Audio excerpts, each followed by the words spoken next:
Hi friends, 3/4 హ్యాండ్స్ని ఏ విధంగా cutting చేయాలని చూపిస్తున్నానండి. ఇప్పుడు ముందుగా 2 హ్యాండ్స్ కోసం 2 ఫోల్డింగ్స్ తీసుకోవాలి. ఇదే భాగాన్ని మధ్యకి ఫోల్డ్ చేసుకోవాలి ఈ విధంగా. ఇప్పుడు మనకి పొడవు భాగం తీసుకోవాలి. 14 ఇంచెస్ మామూలుగా పొడవు తీస్తున్నాను. 1 ఇంచ్ వరకు కిందకి ఖర్చు భాగం కోసం తీస్తున్నాను ఈ విధంగా. ఇప్పుడు లూజ్ తీస్తున్నాను. షోల్డర్ దగ్గర లూజు 6 ఇంచెస్ లూజ్ తీస్తున్నాను. 1 ఇంచ్ ఖర్చు భాగం కోసం మార్క్ చేస్తున్నాను.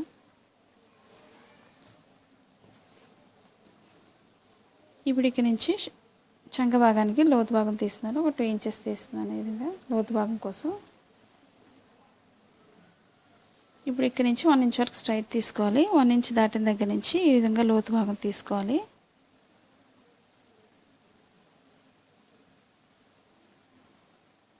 ఇప్పుడు చేతి కిందకి 5 ఇంచెస్ లూజ్ తీస్తున్నాను. 1 ఇంచ్ ఎక్స్ట్రా తీస్తున్నాను ఈ విధంగా. ఇప్పుడు పైనుంచి డౌన్ చేసుకోవాలి ఈ విధంగా. మనకి స్టిచ్చింగ్ పాయింట్కి ఇక్కడ వరకు మార్క్ చేస్తున్నాను.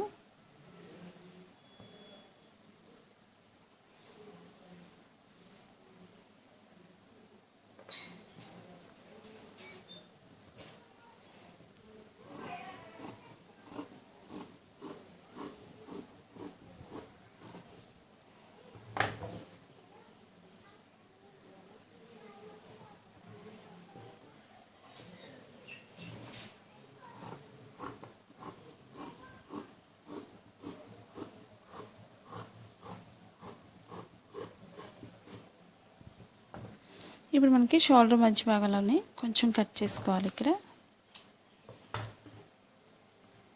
మనకి లోపలికి ఎంతైతే ఫోల్డ్ అవుతుందో ఫోల్డింగ్ వరకు కొంచెం కట్ చేసుకోవాలి.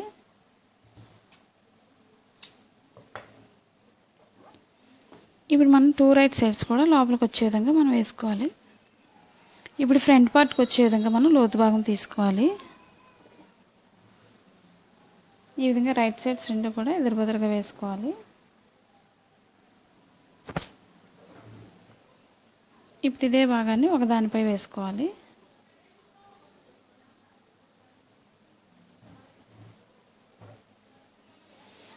ఇప్పుడు రాంగ్ రైట్ కూడా ముందే మార్క్ చేసుకోవాలి, పైన భాగానికి వెనక భాగానికి కూడా.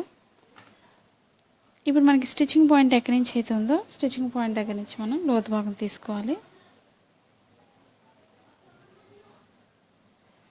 ఈ విధంగా లోతు భాగం తీసుకోవాలి. మనం 1 ఇంచ్ వరకు లోతు తీయలేదు, 1 ఇంచ్ వరకు కూడా మనం లోతు భాగాన్ని ఈ విధంగా తీసుకోవాలి.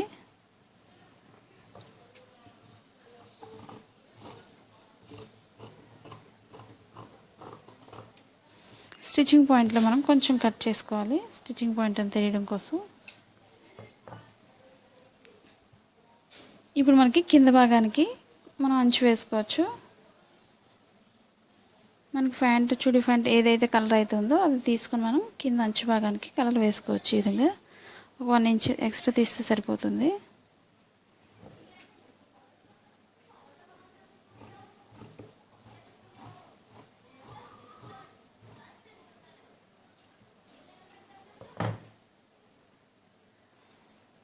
ఈ విధంగా మనం స్టిచ్చింగ్ చేసుకొని వెనక భాగానికి వేసుకోవాలి. ఈ విధంగా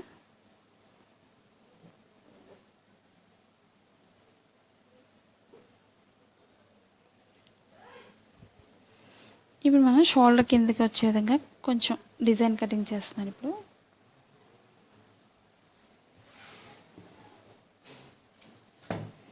ఇప్పుడు షోల్డర్ నుంచి కొంచెం కిందకి ఒక 2 ఇంచెస్ గ్యాప్ ఉండే విధంగా మార్క్ చేస్తున్నాను. ఈ విధంగా ఇక్కడ నుంచి ఒక 2 ఇంచెస్ మార్క్ చేస్తున్నాను డిజైన్ కోసం.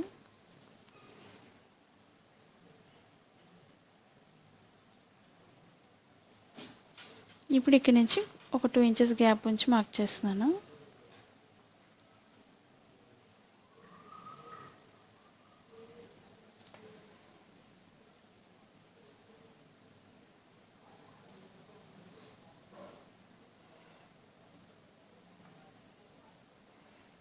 దీనికి కూడా సేమ్ అదే విధంగా మార్క్ చేస్తున్నాను, 2 ఇంచెస్ గ్యాప్ ఉండే విధంగా.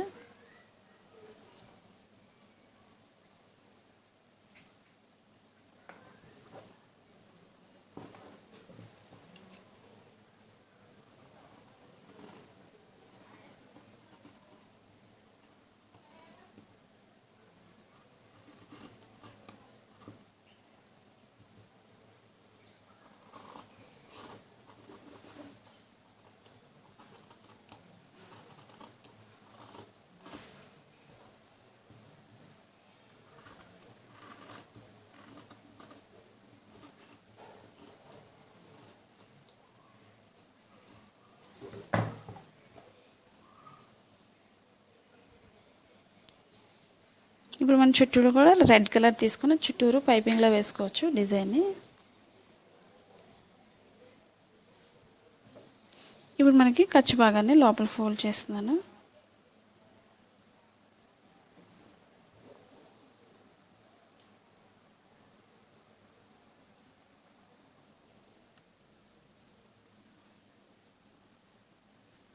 ఈ వీడియో మీకు నచ్చినట్లయితే లైక్ చేయండి, షేర్ చేయండి, సబ్స్క్రైబ్ చేయండి.